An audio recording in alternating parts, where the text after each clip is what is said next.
Good morning. Good morning. Today we are going to prepare products from flour mixtures. We have a flour, wheat flour here. We are going to make chapatis today. So we have some ingredients that we require for us to make chapatis. We have sugar, salt, clovers for adding color. Then we have cooking oil. We also have flour which has been sifted. We have flour, some other flour for making when we are rolling the chapatis so that they don't stick on the table. We also have some other equipments that we require. We require a sifter, we require a knife, rolling pins, a spoon, a basin for mixing the flour, a cooking pan for frying the chapatis, and also have warm water. We also have jiko and some charcoal. So I'll call my runner to come and explain how we make dough. We have two types of flour mixtures. We have butters and we have dough. So today we are going to use dough. I'll call my runner to come and show us how to make cooking dough. So let's start. We are first going to place warm water in a basin.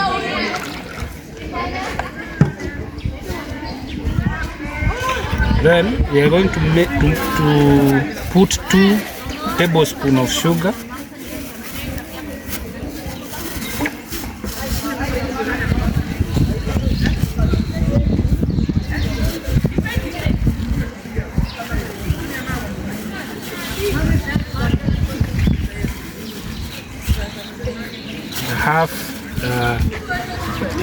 Half tablespoon of salt.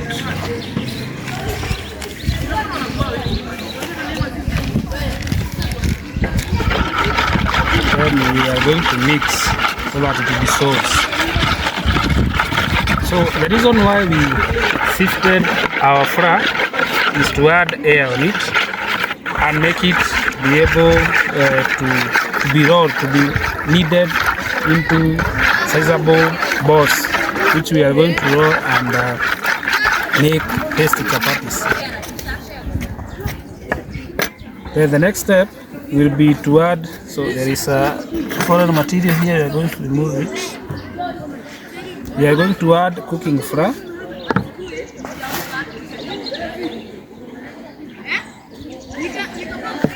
And using our hands, we are going to mix and add more. Let's add more color, the yellow color.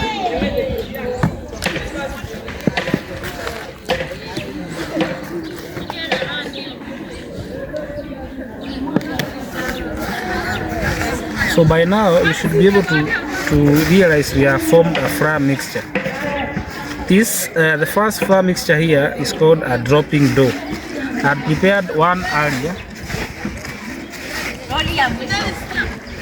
so you can be able to see the difference between dropping dough and a stiff dough. The end product will be a stiff dough, but for now this one is dropping. You can be able to see it is, when you place it on your fingers, it is going to cut off. So we are going to mix this flour mixture together with the one which we are preparing. So I had prepared that one to show you the difference between a stiff and a dropping dough. So we'll add more flour to make it more stiffer.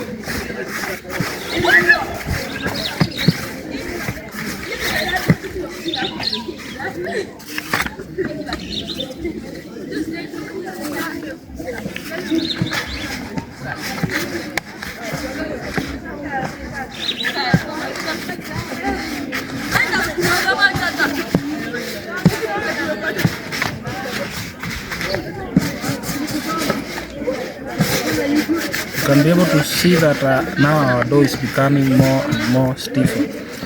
So the stiff dough is used for cooking mandazis, chapatis, and also the dropping dough can be used for cooking those soft mandazis, or what some of them which can be dry and can dry, and in the local dialect zinaitwa kangumu.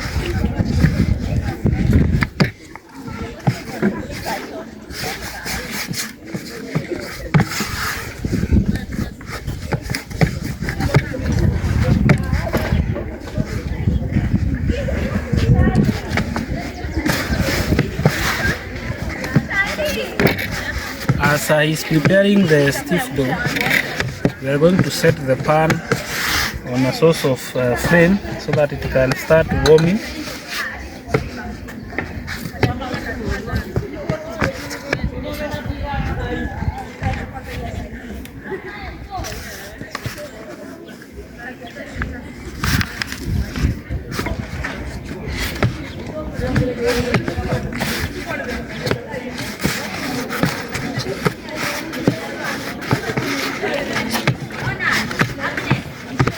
So the method we are using is called kneading. So it helps the flour to mix evenly. In other bakeries, in large bakeries, they don't need using their hands. They have machines that can be used for kneading the flour mixture.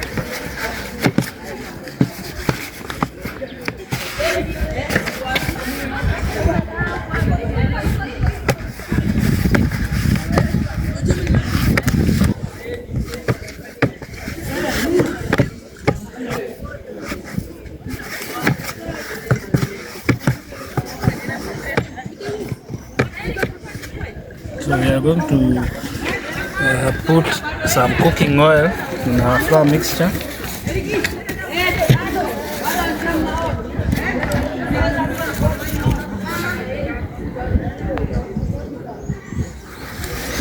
So that it can be soft and do not stick on our mixing bowl.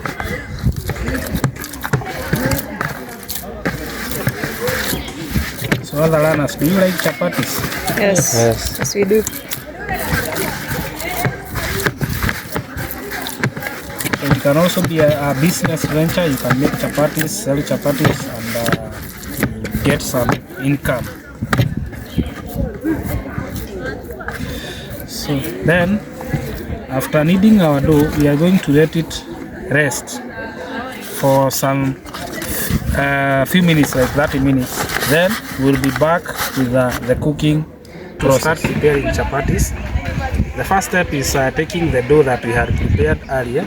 We put it on top of the table. We roll into a big rounded shape. Then we cut into strips, which we are going to roll into balls. So we are going to, my Nana is going to show you how to make the strips about.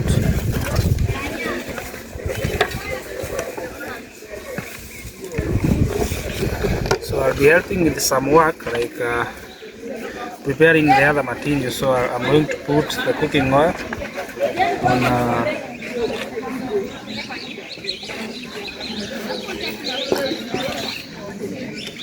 a cup, so like this. Then the spoon will be ready, so that when we start cooking, it will be a smooth process.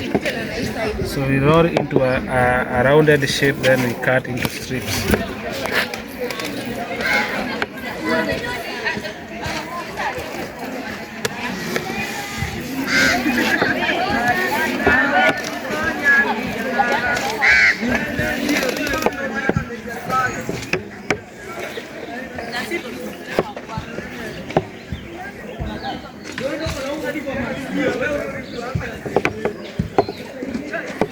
So we'll use a knife to cut into strips. Sorry.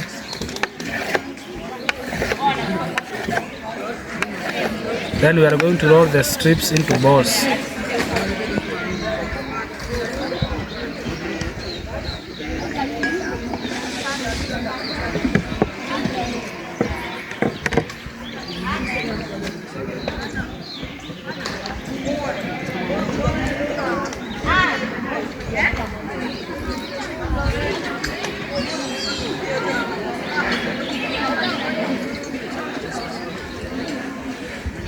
after rolling into a ball, we are going to roll it into a rounded shape. Then we shall fry our chapati. So the first step, we are going to put flour on the table so that our dough, our stiff dough, you can be able to see this is a stiff dough, will not stick on the table.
I'm going to mend it so that it is one. Then we shall put our chapati on a hot pan. We shall put our chapati on a hot pan so that it dries.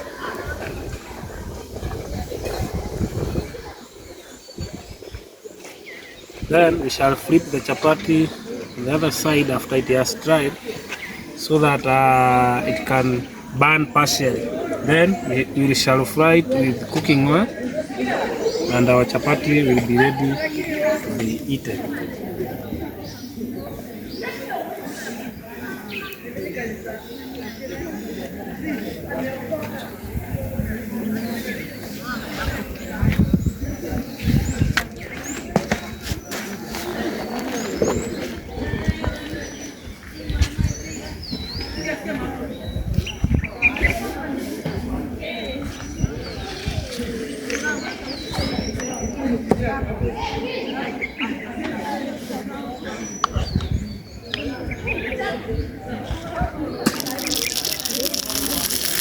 We shall fry the chapati, and to make sure that it is cooked evenly on both sides. Chapatis can be eaten with a stew. Today the runners will make some stew. Then can also be eaten with tea. So I will show you taking the chapatis with the tea.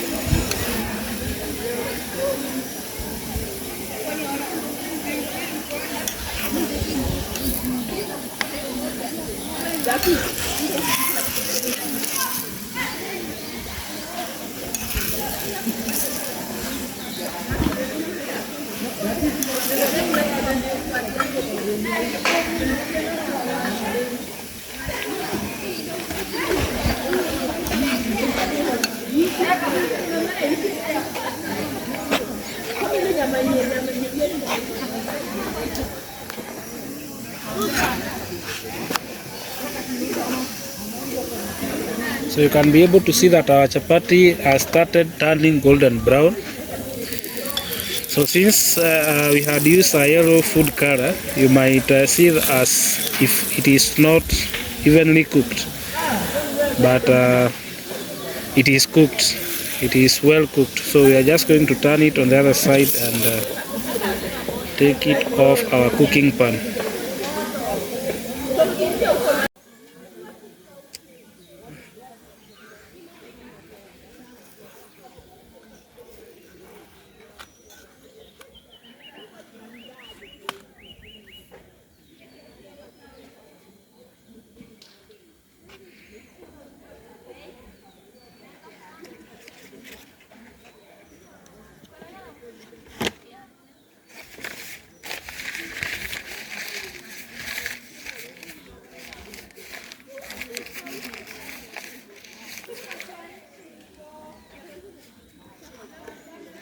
So our chapati is ready.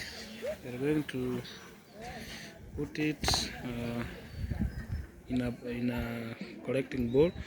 Then There were some that we had cooked, these ones were brown, so I wanted to show you that we have additives when we are cooking using flour mixtures, and some of them include food color. So this is the final results, and thank you. You can also buy from the runners, from our runners, so they are going to sell the chapatis and at least get something and be able to see how nice they are. So I am going to taste one of the chapati here with a cup of tea and assess what the runners have done. You can see they are very nice chapati, very fluffy, very golden brown, and also they are very tasty.